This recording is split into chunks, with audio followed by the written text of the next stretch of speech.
Hello বন্ধুরা, কেমন আছো সবাই? আশা করছি ভালোই আছো। তোমাদের ক্লাস 10 এর ফার্স্ট ইউনিট টেস্ট পরীক্ষা চলে আসলো। তো আজকের এই ভিডিওতে আমি নিরূপক সম্বন্ধে কথা বলবো। তোমাদের ক্লাস 10 এর প্রথম চ্যাপ্টার, প্রথম অধ্যায় একচল বিশিষ্ট দ্বিঘাত সমীকরণ। এই অধ্যায়ের অন্তর্ভুক্ত একটা ছোট টপিক যেটার নাম হচ্ছে নিরূপক। দেখো, এই টপিকটার উপর প্রায় প্রশ্ন চলে আসে, সেটা মানে প্রথম ইউনিট টেস্ট হোক, সেকেন্ড ইউনিট টেস্ট হোক, মাধ্যমিক হয়ে যাক, এই টপিক থেকে প্রায় প্রশ্ন চলে আসে। তো এই টপিকটা হচ্ছে একটা গুরুত্বপূর্ণ টপিক, মানে এটার সম্বন্ধে তোমাকে জানতেই হবে যে নিরূপক আমরা কাকে বলবো, নিরূপকের 3টে কন্ডিশন আছে, সেগুলো নিয়ে আলোচনা করব, এবং নিরূপকের ওপরে কোন কোন প্রশ্ন আসতে পারে প্রথম ইউনিট টেস্টে, সে প্রশ্নগুলো নিয়ে আলোচনা করব। তো চলো আমরা শুরু করি। আচ্ছা, আমরা নিরূপক কাকে বলবো? দেখো, একটা শ্রীধর আচার্যের সূত্র আছে। সূত্রটা কি? X equal to minus b plus minus root over b square minus 4ac by 2a। এটা হচ্ছে কি? এটা হচ্ছে শ্রীধর আচার্যের সূত্র। আমি বি স্কোয়ার মাইনাস 4ac এটাকে কি বলি? এটাকে বলা হয়ে থাকে কি? নিরূপক। এটাকে নিরূপক বলা হয়ে থাকে। মানে রুটের ভেতরে যে আমার টার্মটা আছে, দেখো বি স্কোয়ার মাইনাস 4ac, এই বি স্কোয়ার মাইনাস 4ac-টাকে কি বলা হয়ে থাকে? নিরূপক বলা হয়ে থাকে। এই নিরূপকের 3টে কন্ডিশন আছে, এই কন্ডিশন সম্বন্ধে আমরা জানবো। যদি তোমরা নিরূপক সম্বন্ধে নিরূপকের ওপর তোমার যদি কোনো ধারণাই না থাকে, তাহলে এই ভিডিওটা মনোযোগ সহকারে দেখো। এই ভিডিওটা মনোযোগ সহকারে দেখো, তো আশা করি বুঝতে পেরে যাবে। দেখো, 3টে কন্ডিশন কি কি? কেস নাম্বার 1, কন্ডিশন 1 কি হতে পারে? আচ্ছা, এখানে লিখছি যে কেস 1 কি? যদি নিরূপকের মানটা যদি 0 থেকে বড় হয়ে যায়, মানে বি স্কোয়ার মাইনাস 4ac, এটাকে তো আমরা নিরূপক বলে থাকি। এর মানটা যদি কি হয়ে যায়? 0 থেকে বড় হয়ে যায়। যদি 0 থেকে বড় হয়ে যায়, 0 থেকে বড় হওয়া মানে কি? রুটের ভেতরের সংখ্যাটা কি ধনাত্মক, বুঝতে পারলে? মানে বি স্কোয়ার মাইনাস 4ac-র মানটা কি 0 থেকে বড়। তো রুটের ভেতরের সংখ্যাটা যদি 0 থেকে বড় হয়ে যায়, তাহলে কি থাকবে?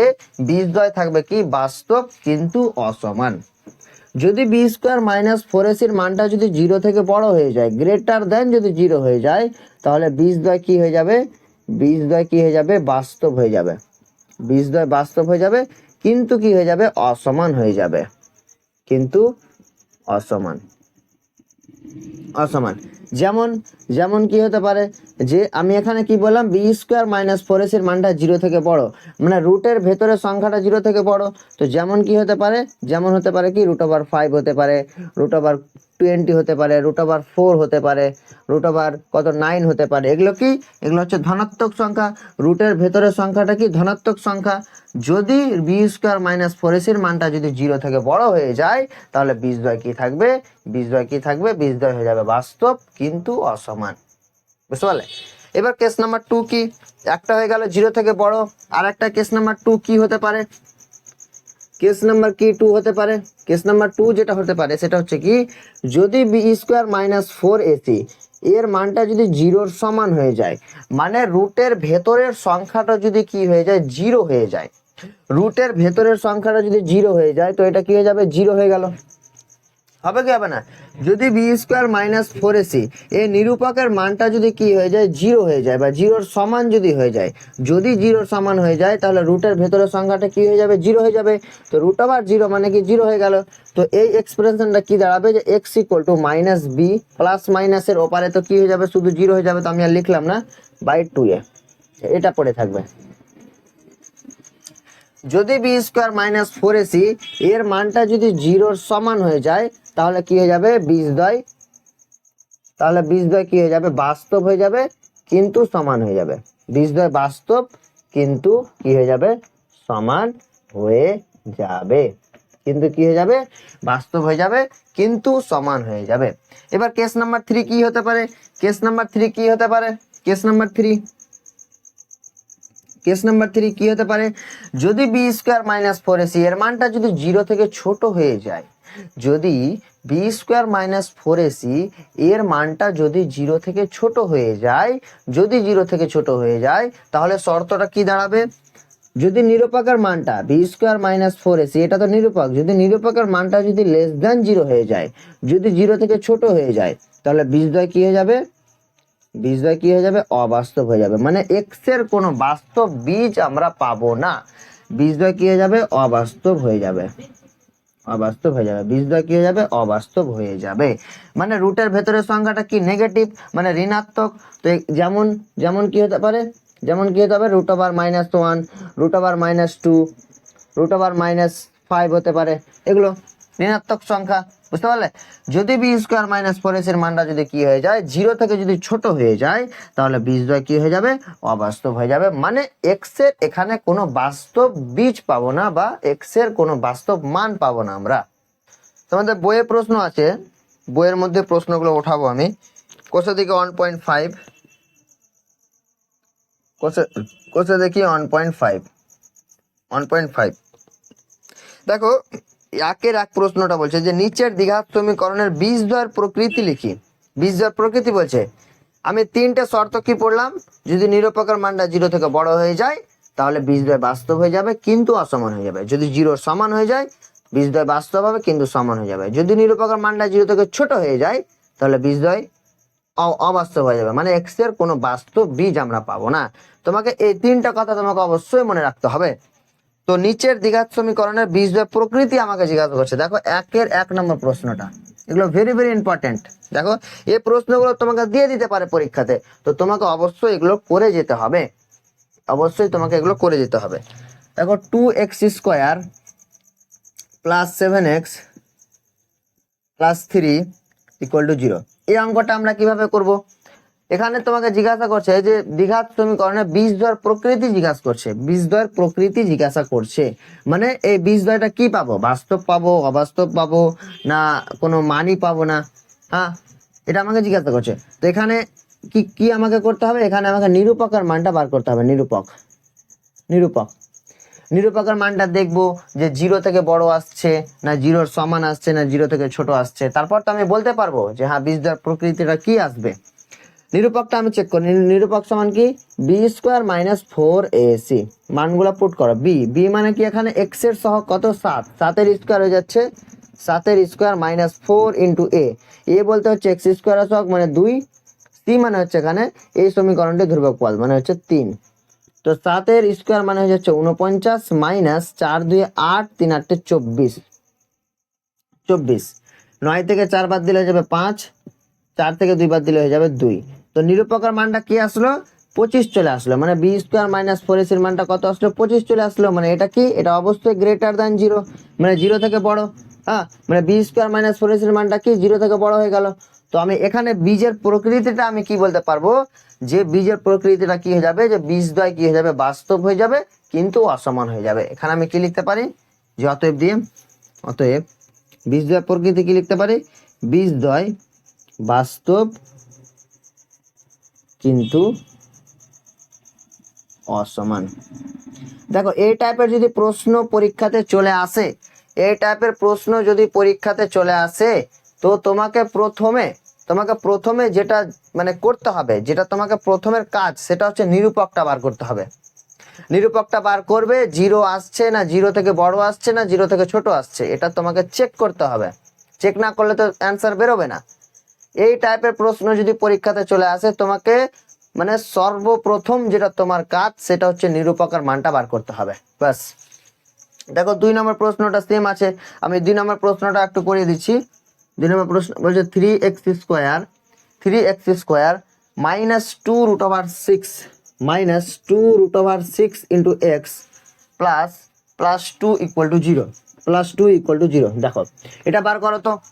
এটাও তোমাকে বার ধরো এই প্রশ্নটা পরীক্ষাতে দিয়ে দেছে, ধরে নাও যে হ্যাঁ, এই প্রশ্নটা পরীক্ষাতে দিয়ে দিল। এবার তুমি কি করবে? প্রথমে তোমার সর্বপ্রথম যেটা কাজ হচ্ছে যে এই যেটা ইকুয়েশন দেওয়া আছে, এই যেটা সমীকরণ দেওয়া আছে, সর্বপ্রথম তোমার যেটা কাজ হচ্ছে যে এর নিরূপকটা বার করো। নিরূপক মানে কি? B square minus four a c. নিরূপকের মানটা কি? B square minus four a c, b square minus four এসির মানটা বার করো। বি মানে হচ্ছে এখানে এক্স এর সহগ 2√6 স্কোয়ার হয়ে গেল, -4 ইন্টু এ মানে কি এক্স স্কোয়ারের সহগ 3, সি হচ্ছে এই সমীকরণটা ধ্রুবক পদ মানে 2, বার করো। 2 এর স্কোয়ার হয়ে গেল 4 ইন্টু 6 -3 4 12, 12 2 24, এটা হয়ে গেল 4 6 24 -24, দেখো 24 -24 হয়ে গেল 0। তো নিরূপকের মানটা কি হয়ে গেল ইকুয়াল টু 0 হয়ে গেল। তো আমি 2 নম্বর শর্ত কি পড়লাম, যদি নিরূপকের মানটা যদি 0 সমান হয়ে যায় তাহলে বীজদ্বয়ের প্রকৃতি কি থাকবে, বীজদ্বয়ের প্রকৃতিটা কি থাকবে, যে বীজদ্বয় বাস্তব হয়ে যাবে কিন্তু সমান হয়ে যাবে। এখানে লিখে দিলাম যে অতএব বীজদ্বয় কি হয়ে যাবে, বীজদ্বয় কি হয়ে যাবে, বাস্তব হয়ে যাবে কিন্তু কি হয়ে যাবে, সমান হয়ে যাবে, কিন্তু সমান হয়ে যাবে, বাস আর কিছুই নাই, এইটুকুই। চলো নেক্সট টাইপ, যেটা 2 আর 3 নম্বর অঙ্কটা ভেরি ভেরি ইম্পর্টেন্ট। কে এর কোন মান বা মানগুলির জন্য নিচের প্রতিটি দ্বিঘাত সমীকরণের বাস্তব ও সমান বীজ থাকবে হিসাব করে লিখি। তো 9x square minus 24x 24x plus K equal to 0, এই অঙ্কটা সলভ করো। কে এর কোন মানের জন্য, কে এর কোন মানের জন্য নিচের মানে নিচের সমীকরণের নিচের দ্বিঘাত সমীকরণে বাস্তব ও সমান বীজ থাকবে, কে এর কোন মানের জন্য। আচ্ছা, তো ওই শর্তটা কি ছিল, যে বি স্কোয়ার মাইনাস 4ac মানটা কি হয়ে যাবে, 0 সমান হতে হবে। তো বি স্কোয়ার মাইনাস 4ac এর মানটা কি 0 সমান হতে হবে অবশ্যই। তো বি এর মানটা পুট করো, বি মানে কি 24 এর স্কোয়ার -4 ইন্টু এ বলতে 9, সি বলতে এখানে কে ইকুয়াল টু 0। 24 এর স্কোয়ার কত, 24 এর স্কোয়ার এখানে আসছে 576 -4 9 36 কে ইকুয়াল টু 0। এখানে এক কাজ করো, 36 কেটাকে ওই পাশে নিয়ে যাও, তো 36 কে ইকুয়াল টু কত হয়ে গেল 576, কে এর মানটা কত দাঁড়ালো, কে ইকুয়াল টু 576/36, এটা কাটাকুটি করলে চলে আসবে 16, মানে কে এর মানটা হয়ে গেল 16, ব্যাস। তো কে এর কোন মানের জন্য সমীকরণের বীজদ্বয় কি থাকবে, বাস্তব সমান থাকবে, কে এর 16, কে এর মানটা যদি 16 হয়ে যায় তাহলে এই সমীকরণের বীজদ্বয় কি হয়ে যাবে, বাস্তব হয়ে যাবে এবং সমান হয়ে যাবে। বুঝলে, এরকম টাইপ প্রশ্ন চলে আসবে। দেখো তারপরে অঙ্কগুলো সেম, আর আমি করাবো না, প্রত্যেকটাতে কে এর মানই বার করতে হবে, বি স্কোয়ার মাইনাস 4ac এর মানটা শুধু 0 পুট করবে এবং মানগুলা পুট করবে, আনসার বেরিয়ে যাবে। এখানে আর একটা ছোট একটা ব্যাপার যেটা জানার ব্যাপার, সেটা হচ্ছে যে ধরো তোমাকে দুটো বীজ দেওয়া আছে, এবার তোমাকে ওই দুটো বীজ দিয়ে বলছে যে মানে দুটো এক্স এর মান দেওয়া আছে, ধরো দুটো এক্স এর মান দেওয়া আছে, এবার তোমাকে বলছে যে এই দুটো এক্স এর মান থেকে দ্বিঘাত সমীকরণ মানে গঠন করে দেখাও। কিভাবে বার করবে, সূত্রটা হচ্ছে কি যে, আচ্ছা আমি এক্সাম্পল অনুযায়ী বলছি, এক্সাম্পল অনুযায়ী যে ধরো একটা এক্স এর মান দেওয়া আছে 2, একটা এক্স এর মান দেওয়া আছে ধরো 5, দুটো বীজ তোমাকে দেওয়া আছে, দুটো এক্স এর মান তোমাকে দেওয়া আছে, এবার তোমাকে বলছে যে এই দুটো বীজ থেকে সমীকরণটা গঠন করে দেখাও, দ্বিঘাত সমীকরণটা গঠন করে দেখাও। সূত্রটা কি, সূত্রটা হচ্ছে যে এক্স স্কোয়ার মাইনাস দুটো বীজের যোগফল ইন্টু এক্স, দুটো বীজের যোগফল ইন্টু এক্স, দুটো বীজের যোগফল ইন্টু এক্স প্লাস দুটো বীজের গুণফল ইকুয়াল টু 0, এটাই। এটা কত হয়ে যাবে, এক্স স্কোয়ার মাইনাস 5 আর 2 যোগ করলে 7x প্লাস 5 2 10 ইকুয়াল টু 0। এই সমীকরণটা চলে আসলো আমার, মানে দুটো বীজ আমাকে প্রশ্নে দিয়ে দিয়েছে, এবার আমাকে বলছে যে দুটো বীজ থেকে দ্বিঘাত সমীকরণটা গঠন করে দেখাও। তো সূত্রটা কি, ধরে নিলাম যে লেট ধরে নিলাম যে একটা আলফা একটা বিটা, দুটো বীজ হচ্ছে একটা আলফা আর একটা বিটা। তো দুটো বীজ থেকে আমি যখন দ্বিঘাত সমীকরণ কি করব, গঠন করব, তখন সূত্রটা কি এক্স স্কোয়ার মাইনাস দুটো বীজের যোগফল ইন্টু এক্স, মানে alpha plus beta into x plus দুটো বীজের গুণফল মানে আলফা বিটা ইকুয়াল টু 0। এই সূত্রটা অবশ্যই তোমরা মনে রাখবে, এই সূত্রটা ভেরি ভেরি ইম্পর্টেন্ট, এখান থেকে প্রশ্ন চলে আসতে পারে, ভেরি ভেরি ইম্পর্টেন্ট, এখান থেকে প্রশ্ন চলে আসতে পারে, এখান থেকে প্রশ্ন চলে আসতে পারে। কোশ্চেন দেখি 1.5 এর 4 দাগের অঙ্কটা ভেরি ভেরি ইম্পর্টেন্ট। বলছে এম এর মান কত হলে একটা সমীকরণ দেওয়া আছে, দ্বিঘাত সমীকরণে বীজ দুটি পরস্পর অনন্য হবে, এটা তোমাকে জানতে হবে। আমি শর্ত কি কি পড়লাম, যে নিরুপকার মানটা গ্রেটার দ্যান জিরো হলে কি হবে, লেস দ্যান জিরো হলে কি হবে, ইকুয়াল টু জিরো হলে কি হবে, এই তিনটে শর্ত। তোমাকে আরেকটা জানতে হবে, সেটা হচ্ছে বীজদ্বয় যদি পরস্পর কি হয়ে যায়, অনন্যক হয়ে যায়। তাহলে শর্তটা কি, বীজদ্বয় যদি পরস্পর অনন্যক হয়ে যায়, যে ধরো এক্স এর একটা মান আসলো এ, অন্য মানটা আসলো 1/a, পরস্পর অনন্যক। অনন্যক তো একটা 2 আসলে অন্যটা কত হয়ে যাবে, 1/2 অনন্যক। একটা 5 আসলে অন্য মানটা কত আসবে, অন্য মানটা কত চলে আসবে, 1/5 হয়ে যাবে।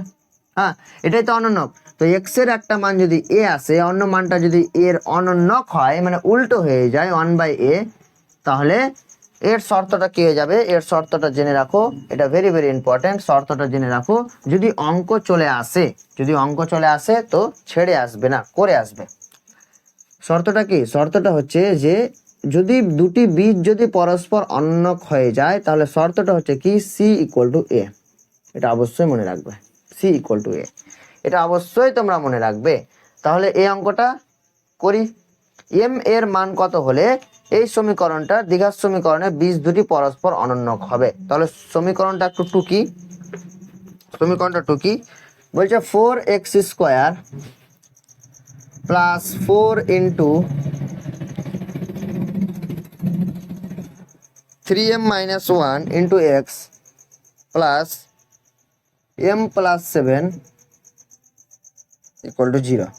একটা দ্বিঘাত সমীকরণ দেওয়া আছে, এখানে m এর মান কত হবে, এখান থেকে m এর মান কত হবে, যে এই সমীকরণটার দুটি বীজ পরস্পর অনন্যক হবে। তাহলে শর্তটা কি, c ইকুয়াল টু a। শর্তটা কাজে লাগাও, শর্তটা আমি কি পড়লাম, c ইকুয়াল টু a। মানগুলা পুট করো, c এর মান কত, c এর মান হচ্ছে এই সমীকরণের ধ্রুবক পদ মানে m plus 7 equal to a। a মানে হচ্ছে এখানে কি, x² সব মানে 4। m এর মান কত হয়ে গেল, m এর মান হয়ে গেল 4 থেকে 7 বিয়োগ, তো m এর মান হয়ে গেল কত, -3। এটাই তোমার অ্যান্সার। তারপর নেক্সট যেটা প্রশ্ন হচ্ছে 5 দাগের অঙ্কটা, একটা সমীকরণ দেওয়া আছে, বলছে দ্বিঘাত সমীকরণে বীজদ্বয় সমান হলে প্রমাণ করি যে 2b equal to a plus c। আচ্ছা, বীজদ্বয় সমান হওয়ার শর্তটা কি, যে নিরুপকার মানটা কি হয়ে যাবে, জিরোর সমান হয়ে যাবে। বীজদ্বয় সমান যেহেতু বলছে, নিরুপকার মানটা অবশ্যই জিরোর সমান হয়ে যাবে। যখন নিরুপকার মানটা যখন জিরোর সমান হয়ে যাবে, তখন ক্যালকুলেশন করবে, তোমার 2b equal to a plus c চলে আসবে, ইজিলি চলে আসবে। তুমি ক্যালকুলেশন করবে, এটা আমি আর করাবো না। তো 4 দাগের অঙ্কটা ইম্পর্টেন্ট, 5 দাগের অঙ্কটা হচ্ছে ভেরি ভেরি ইম্পর্টেন্ট, 6 দাগের অঙ্কটা হচ্ছে ভেরি ভেরি ইম্পর্টেন্ট। এই তিনটা অঙ্ক তোমরা অবশ্যই করে যাবে এবং টাইপগুলো তোমরা অবশ্যই দেখে যাবে। যে প্রথম টাইপ কি বলছে, যে বীজদ্বয় প্রকৃতি। আমাকে সবসময় নিরুপকার মানটা বার করতে হবে, জিরো আসছে না, জিরো থেকে বড় আসছে না, জিরো থেকে ছোট আসছে। তারপরে দেখতে হবে যে কে এর মান বার করতে বলছে কিনা, বা এম এর মান বার করতে বলছে কিনা। তারপর দুটি বীজ দেওয়া থাকতে পারে, দুটি বীজ দিয়ে মানে দুটো বীজ তোমাকে দিয়ে দিবে, এবার বলবে যে দুটো বীজ থেকে ওই এক দ্বিঘাত সমীকরণটা গঠন করে দেখাও। সূত্রটা কি, x² minus sum of the roots into x, মানে দুটো বীজের যোগফল ইন্টু এক্স প্লাস দুটো বীজের গুণফল ইকুয়াল টু 0। এই সূত্রটা তোমাকে মনে রাখতে হবে। তারপর এম এর মান তো বললাম। 5 দাগের অঙ্কটা, একটা সমীকরণ দেওয়া আছে, বীজদ্বয় সমান বলছে, যেহেতু b² মাইনাস 4 এর মানটা 0, মানগুলা পুট করবে, প্রমাণ তোমার ইজিলি চলে আসবে, 2b equal to a plus c easily চলে আসবে। তারপর 6 দাগের অঙ্কটা ইম্পর্টেন্ট। তারপর 5x², দেখো 8 দাগের অঙ্কটা দেখো, যে 5x² plus 2x minus 3 equal to 0 দ্বিঘাত সমীকরণের দুটি বীজ আলফা বিটা হলে α² plus β² alpha cube plus beta cube 1/α plus 1/β। আচ্ছা, এখানে একটা কথা বলে দিই, যে বীজদ্বয়ের যোগফল কি, ধরো একটা দ্বিঘাত সমীকরণের দুটি বীজ আছে, একটা আলফা একটা বিটা, তাহলে দুটি বীজের যোগফলের সূত্র কি, আলফা প্লাস বিটা, এর সূত্রটা কি, -b/a। দুটি বীজের গুণফল কি, আলফা বিটা, এর সূত্রটা কি, c/a। এই কনসেপ্টটা কাজে লাগাবে, তোমার 8 দাগের অঙ্কটি ইজিলি হয়ে যাবে। 8 দাগের অঙ্কটি তোমার ইজিলি হয়ে যাবে।